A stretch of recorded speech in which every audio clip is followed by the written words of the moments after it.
Lampião foi o mais famoso e temido cangaceiro que existiu no Brasil. Ele liderou um grupo de homens armados que aterrorizou o interior do Nordeste entre 1922 e 1938, com os seus saques, assaltos e mortes.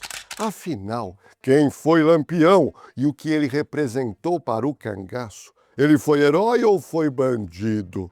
Tirava dos ricos para dar aos pobres? Ou isso é lenda urbana? E no final dessa história você vai conhecer a única filha de Lampião e Maria Bonita, que por sinal está viva e com boa saúde.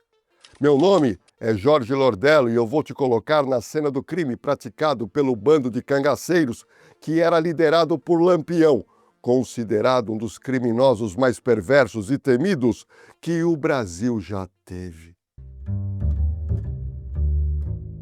Virgulino Ferreira da Silva, mais conhecido como Lampião, foi um cangaceiro brasileiro atuante no sertão nordestino entre as décadas de 20 e 30. Por ser considerado o líder do movimento de banditismo mais bem-sucedido da história do Brasil do século XX, ele ganhou o apelido de Rei do Cangaço. Ele nasceu na cidade de Vila Bela, um antigo nome para a atual cidade de Serra Talhada, no estado de Pernambuco.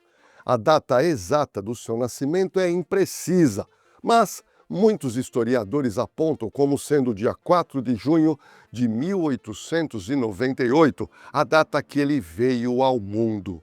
Ele nasceu em uma família de lavradores e criadores, onde trabalhou como vaqueiro, mas a vida do seu pai numa disputa com outras famílias levou Lampião a jurar vingança e formar um bando, iniciando a sua jornada no cangaço. Mas isso eu vou te contar daqui a pouco com muitos detalhes. Agora, eu preciso mostrar um pouco de como foi a infância e adolescência de Lampião. Filho de José Ferreira e Maria Lopes de Oliveira, que era conhecida como Maria Jacosa. Virgulino, que depois se tornou Lampião, passou os primeiros anos da sua juventude trabalhando como vaqueiro no sítio do seu pai, que era uma roça chamada Passagem das Pedras, que era dedicado à agricultura de subsistência. Virgulino conseguiu se alfabetizar rudimentarmente, apesar de nunca ter frequentado o ensino regular, e também aprendeu a tocar sanfona. A minha equipe de produção conseguiu essa foto rara, datada de 1908, quando Lampião tinha apenas 10 anos de idade. Essa fotografia foi da época que ele frequentou um pouco a escola Soriano, na cidade de Vila Velha, no povoado de Serra Talhada, em Pernambuco. Essa era toda a família de Virgulino. Naquela época, a economia do sertão estava fortemente ligada à pecuária desde os tempos da colonização portuguesa. Nesse período, a política da região era dominada por grandes proprietários de terra, que a conquistavam por meio da expulsão das suas populações originárias, via capangas armados, ou também chamado naquela época de jagunços. Esses grupos violentos eram usados como força paramilitar para preservar o seu poder político e também intimidar a grande massa de sertanejos que não tinham posses. Na adolescência, Virgulino e os seus irmãos envolveram-se em intrigas com o vizinho de terra chamado Saturnino Alves de Barros, guarde bem esse nome, e que o Saturnino tinha um filho de nome José Saturnino. Em razão do desaparecimento de alguns animais em ambas as pequenas propriedades rurais, uma família acusava a outra pelo sumiço dos bichos. Saturnino Alves foi o primeiro inimigo de Lampião, antes deste entrar para o cangaço e se tornar o maior de todos os cangaceiros da história. Em 1917, após a morte do patriarca Saturnino Alves de Barros, o filho dele, o José Saturnino, acusou Virgulino, o Lampião, de se apoderar de um chocalho que era utilizado para identificar os seus animais, ocasião na qual o jovem Virgulino, que tinha nessa época apenas 19 anos, teria destruído um instrumento na frente do seu desafeto, dando-lhe o apelido de Zé Chocalho, ou Zé Mulher, como forma de humilhação do seu desafeto. O problema entre essas duas famílias nordestinas aumentou demais, e foi nesse momento que, temendo a morte da sua família, que José Ferreira, pai de Virgulino, se viu forçado a entrar em um acordo com o vizinho, no qual teria que vender o seu sítio a um preço irrisório e se exilar na localidade de Poço do Negro, próximo à vila de Nazaré, que fica lá no município de Floresta, onde vivia Manuel Lopes, que era um parente da família de Virgulino. Segundo este acordo, enquanto os Ferreiras juravam não mais retornar à sua antiga propriedade, os saturninos deveriam se comprometer em não se aproximar lá de Nazaré, para onde eles foram. Tempos depois desse acordo, Saturnino foi avistado por Virgulino e o seu tio Manuel Lopes visitando Nazaré para cobrar uma suposta dívida vai vendo. Para responder à quebra do acordo, os dois atocaiaram Saturnino, sem matá-lo ou feri-lo. Como resposta, os saturninos atacaram o Poço do Negro, sendo repelidos por Virgulino e também pelo seu tio Manuel. A partir desse momento, vai vendo, a família Ferreira, eles começaram a andar constantemente armados, ganhando a antipatia dos moradores de Nazaré, que o imputaram à fama de cangaceiros. A população daquela região passou a acreditar que a família de Virgulino mantinha ligações com o bando de Senhor Pereira. Em 1918, a família de Virgulino se viu obrigada a deixar também agora a região de Nazaré, e eles foram viver como inquilinos de uma propriedade chamada Olho d'Água, no município alagoano de Água Branca, onde a família viveria juntamente com o sogro do patriarca Ferreira, chamado seu Antônio Matilde, que era protegido dos coronéis Luiz e Ulisses Luna. Eu peço agora que você que me assiste preste muita atenção no relato que eu vou trazer, pois foi a virada de chave para transformar Virgulino num dos bandidos mais perigosos que o sertão nordestino já viu. Segundo relatos históricos, a família de Saturnino procurou destruir a reputação de Antônio Matilde, tio de Virgulino, junto ao coronel Luna. Ao saber disso, Matilde reuniu os seus netos e mais alguns membros de sua família e foi até a vila de São Francisco pedir proteção a Senhor Pereira, que colocou à disposição o cangaceiro Baliza, além de mais 6 outros cangaceiros.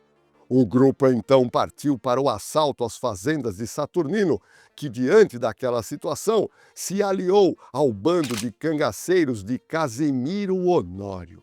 A partir deste momento, Virgulino e seus irmãos, liderados pelo bando de Senhor Pereira, saquearam pela primeira vez o povoado de Pariconha, que fica no interior de Alagoas. E foi nessa época que Virgulino teria se dado o apelido de Lampião.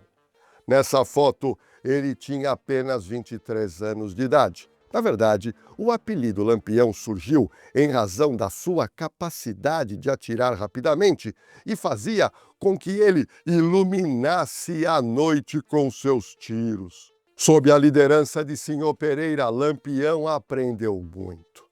Ele foi ensinado a sobreviver no cangaço, a esconder os seus rastros, a evitar confrontos abertos com a polícia e também como se comportar diante de ataques de inimigos. É importante você que me assiste entender que nesse momento histórico, Lampião era um subordinado, ou seja, ele não era nesse momento líder desse bando de cangaceiros. O bando, liderado por Senhor Pereira, foi, na verdade, uma faculdade do crime na vida de Lampião, que se identificou naquela oportunidade com a vida criminosa no interior do Nordeste. Deixa eu te explicar, que é muito importante, o que foi esse movimento chamado de cangaço. Cangaço é o nome dado a grupos de bandidos que atuaram no sertão nordestino entre 1870 e 1940, ou seja, 70 anos. Diferente dos jagunços, que eram grupos armados contratados por fazendeiros para proteger famílias e propriedades, os cangaceiros eram bandos armados que buscavam seus próprios interesses. O cangaço é entendido pelos historiadores como um fenômeno de banditismo que se espalhou pelo sertão nordestino.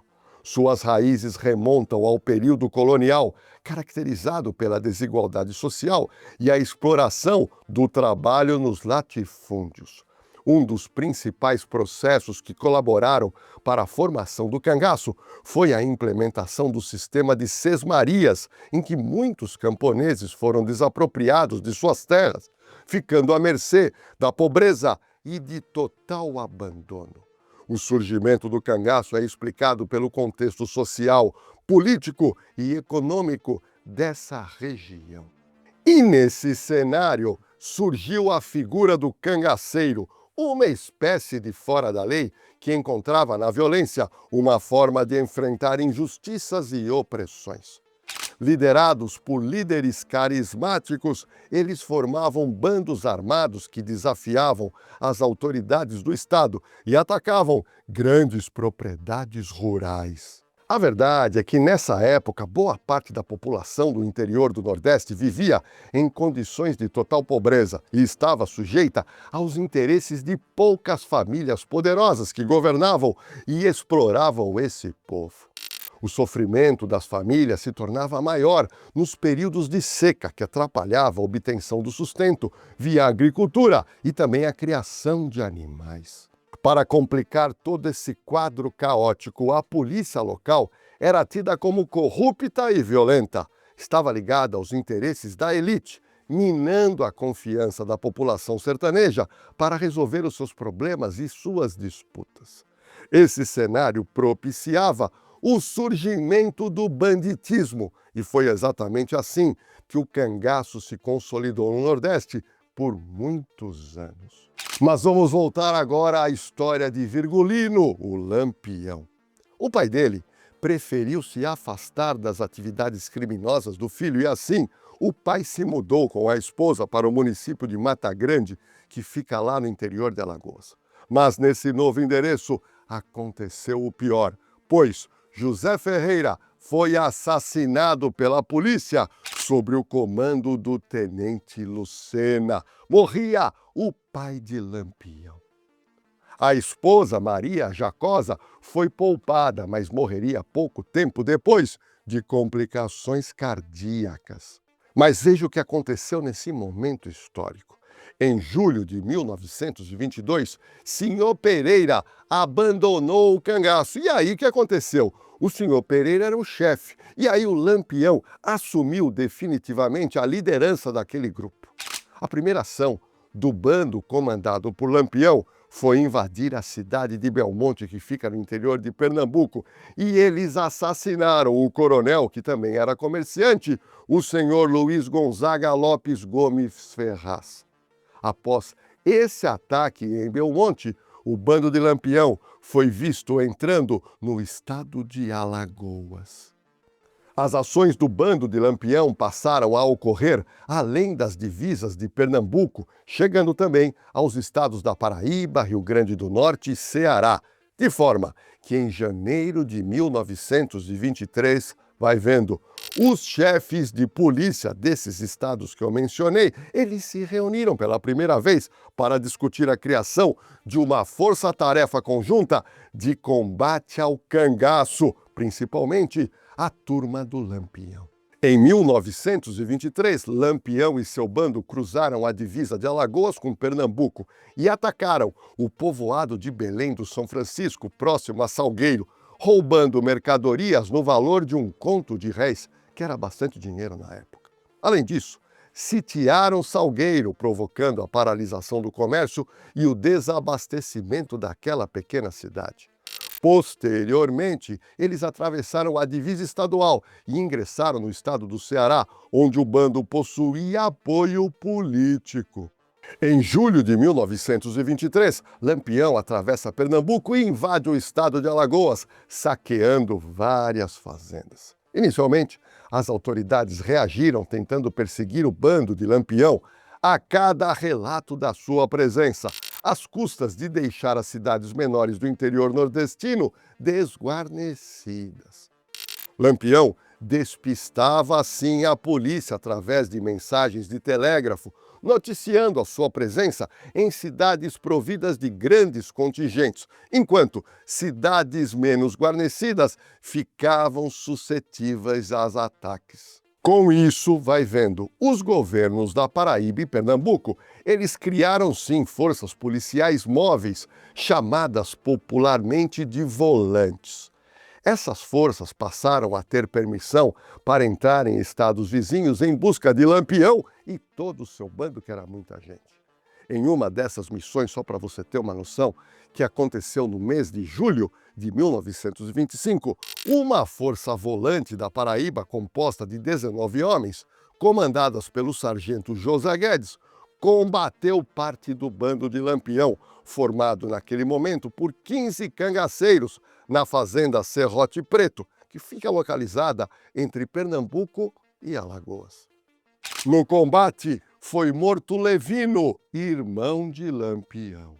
Olha, se toda essa história criminal te inspira a seguir carreira na área policial, eu preciso apresentar para você o Instituto Oliver, que é, sem dúvida, a maior escola preparatória para carreiras policiais do Brasil. Só para você ter uma noção, mais de 2.500 alunos do Instituto Oliver já foram aprovados em concurso para Polícia Militar, Polícia Civil, Polícia Penal, GCM, Polícia Federal, PRF e muito mais em todos os estados.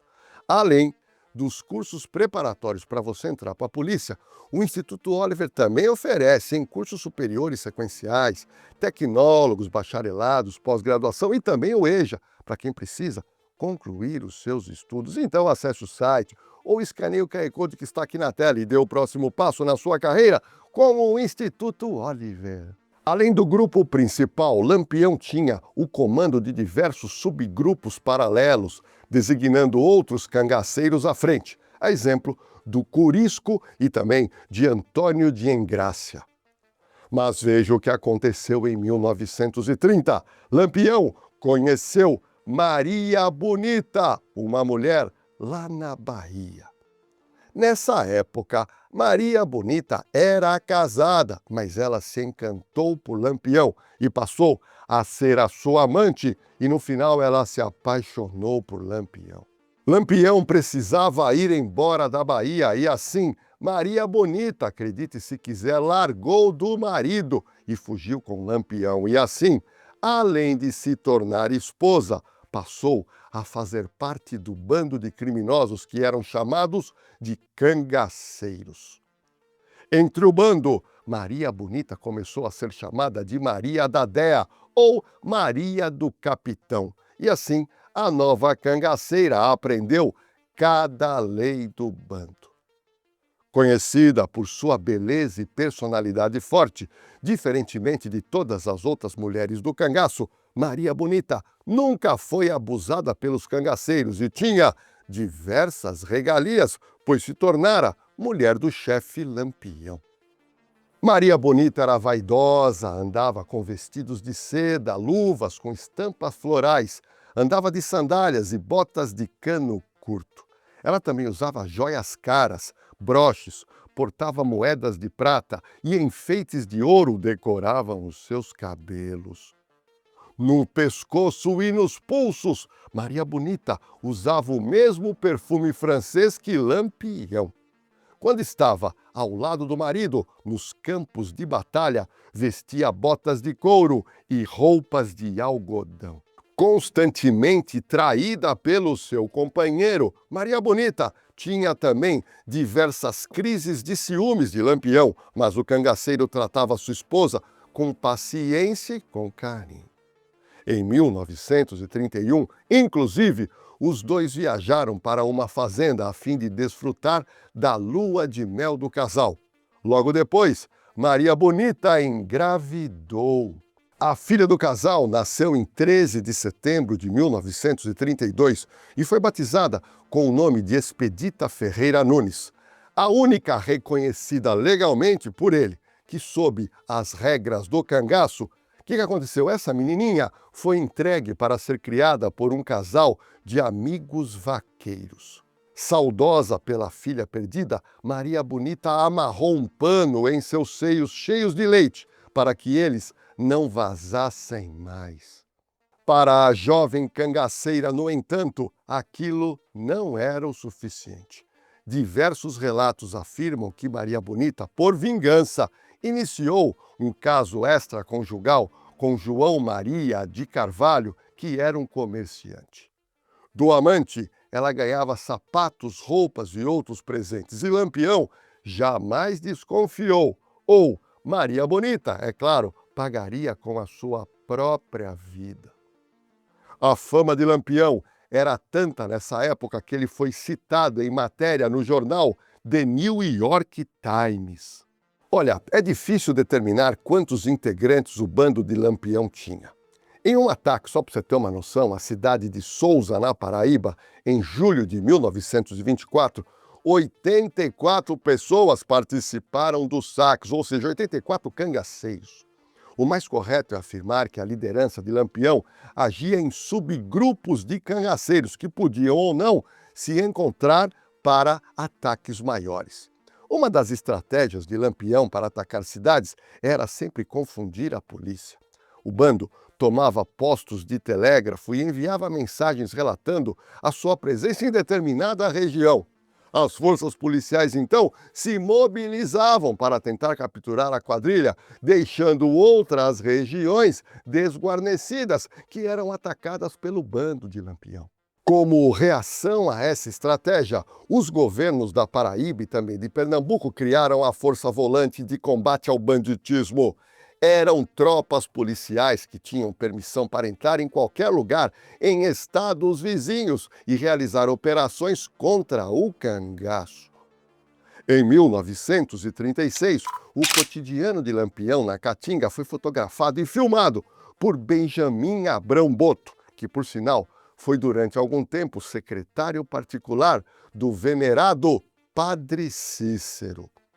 Lampião atestou por escrito a autenticidade das fotos e filmes feitos pelo fotógrafo Benjamin Abrão. Durante quase 20 anos, Lampião viajou com seu bando de cangaceiros, todos a cavalo e em trajes de couro, chapéus, sandálias, casacos, cintos de munição e calças para protegê-los dos arbustos com espinhos típicos da vegetação caatinga. Para proteger o capitão, como Lampião era chamado, e realizar ataques a fazendas e municípios, todos usavam sempre um poder bélico potente. Como não existiam contrabandos de armas para se adquirir naquela época, as armas eram, em sua maioria, roubadas da própria polícia e de unidades paramilitares. A espingarda Mauser e uma grande variedade de pistolas semiautomáticas e revólveres também eram adquiridos durante confrontos. A arma mais utilizada era o rifle Winchester. O bando chamava os integrantes das volantes de macacos, uma alusão ao modo como os soldados fugiam quando avistavam um grupo de Lampião. Eles iam pulando na fuga. Lampião e seu bando atacaram fazendas e cidades em 7 estados, além de praticar roubo de gado, saques, sequestros, assassinatos, torturas, mutilações e também estupros de mulheres. Sua passagem causava terror e indignação nos moradores, o que tornou-se um tópico constante na imprensa local.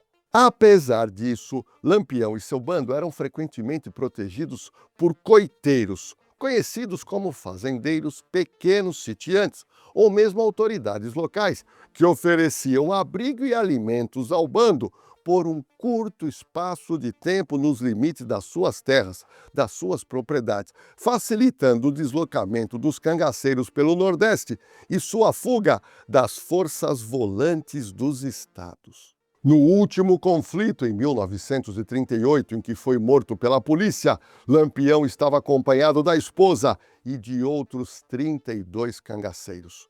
Você que me assiste vai ter acesso agora como Lampião foi morto e seus comparsas dizimados. No dia 27 de julho de 1938, guarde bem essa data, o bando de Lampião se acampou na fazenda Angicos, que era situada no sertão de Sergipe. E esse esconderijo era tido por Lampião como o de maior segurança. Era noite, chovia muito e todos dormiam em suas barracas. A volante chegou tão silenciosamente que nem os cães perceberam vai-vento. E por volta das 5 horas da manhã, no dia 28 de julho de 1938, os cangaceiros levantaram e começaram a se preparar para tomar café, quando um cangaceiro deu o alarme, mas já era tarde. Não se sabe ao certo quem os traiu. Entretanto, naquele lugar mais seguro, o bando foi pego totalmente desprevenido. Quando os policiais comandados pelo tenente João Bezerra da Silva e também pelo sargento Aniceto Rodrigues da Silva abriram fogo com metralhadoras portáteis, os cangaceiros não puderam empreender qualquer tentativa viável de defesa ou de fuga. O ataque durou cerca de 20 minutos e poucos conseguiram escapar ao cerco e também à morte. Dos 34 cangaceiros presentes, 11 morreram ali mesmo. Lampião foi um dos primeiros a falecer. Maria Bonita, tentando fugir, foi baleada 2 vezes. Levou um primeiro tiro no abdômen e outro nas costas. E logo em seguida, também foi decapitada. Alguns cangaceiros, transtornados pela morte inesperada do seu líder, conseguiram escapar. Bastante eufóricos com a vitória, os policiais apreenderam os bens e mutilaram todos os mortos. Essa força militar, comandada pelo então tenente João Bezerra da Silva, conhecida como na época de Volante e posteriormente renomeada como atual PM lá de Alagoas, de maneira bastante desumana para os dias de hoje, mas seguindo o costume daquela época, a cabeça de Lampião e também dos seus parceiros mortos. Maria Bonita ainda estava viva, apesar de bastante ferida, quando foi degolada. O mesmo ocorreu com os cangaceiros Quinta-feira e Mergulhão. Os dois também tiveram suas cabeças arrancadas em vida. Os outros comparsas, Luiz Pedro, Elétrico, Enedina, Moeda, Alecrim, Colchete e Macela, foram mortos e suas cabeças foram arrancadas no tronco. Um dos policiais, demonstrando ódio a Lampião, ele desferiu um golpe de coronha de fuzil na sua cabeça, deformando a cabeça de Lampião. Esse detalhe contribuiu para difundir a lenda de que Lampião não havia sido morto e escapara da emboscada. Tal foi a modificação causada na fisionomia do cangaceiro falecido, que teve a cabeça arrancada. Para poderem voltar à capital com seus troféus, os policiais salgaram as cabeças decepadas e colocaram em latas de querosene, contendo aguardente e cal. Os corpos mutilados e ensanguentados foram deixados a céu aberto, atraindo urubus. Para evitar a disseminação de doenças, dias depois foi colocado creolina sobre os corpos. Como alguns urubus morreram intoxicados pela creolina, esse fato ajudou a difundir a crença de que eles haviam sido envenenados antes do ataque, com alimentos entregues pelo coiteiro traidor. Agora eu estou te mostrando o local exato da morte de Lampião e seu bando, em Poço Redondo, no Sergipe, onde foi colocada 2 cruzes de madeira pintadas de branco. Percorrendo os estados nordestinos, o coronel João Bezerra da Silva exibia as cabeças por onde passava, atraindo uma multidão de curiosos. Primeiro, os troféus estiveram na cidade de Piranhas, que fica no sertão de Alagoas, onde foram arrumados cuidadosamente, vai vendo, na escadaria da própria prefeitura local, junto com armas e apetrechos dos cangaceiros, e tudo foi fotografado. Depois, eles foram levados a Maceió e ao sudeste do Brasil. Do sudeste do país, apesar do péssimo estado de conservação, as cabeças dos cangaceiros seguiram para a cidade de Salvador, onde permaneceram por 6 anos, na Faculdade de Odontologia da Universidade Federal lá da Bahia. Bom, lá tornaram a ser medidas, pesadas e estudadas na tentativa de se descobrir algum tipo de patologia. Posteriormente, os restos mortais ficaram expostos no Museu Antropológico Estácio de Lima, que fica localizado no prédio do Instituto Médico Legal Nina Rodrigues, em Salvador, por mais de 3 décadas. Acredite se quiser. Olha, não é possível determinar quantas pessoas Lampião matou, pois não há um número exato e também documentado. As fontes indicam a morte de 5 policiais em uma ação em Brejão da Caatinga, além de relatos de confrontos com outros grupos, mas o total de vítimas causadas por Lampião ao longo de sua vida no cangaço, realmente esse número não existe. Durante muito tempo, as famílias de Lampião, as famílias do Corisco e Maria Bonita lutaram para dar um enterro digno aos seus parentes. O economista Silvio Bulhões, filho de Corisco e Dadá, empreendeu muitos esforços para dar um sepultamento aos restos mortais dos cangaceiros e parar, de uma vez por todas, a macabra exibição pública da cabeça dos cangaceiros mortos. Segundo o depoimento desse economista, 10 dias após o enterro de seu pai, a sepultura foi violada, o corpo foi exumado e sua cabeça e braço esquerdo foram cortados e colocados em exposição no Museu Nina Rodrigues.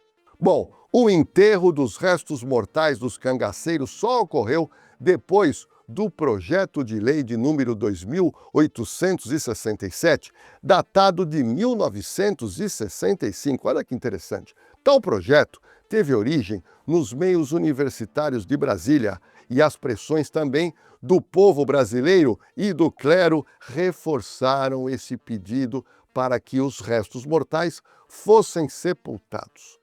As cabeças de Lampião e Maria Bonita foram sepultadas no dia 6 de fevereiro de 1969, no cemitério da Quinta dos Lázaros, lá no estado da Bahia.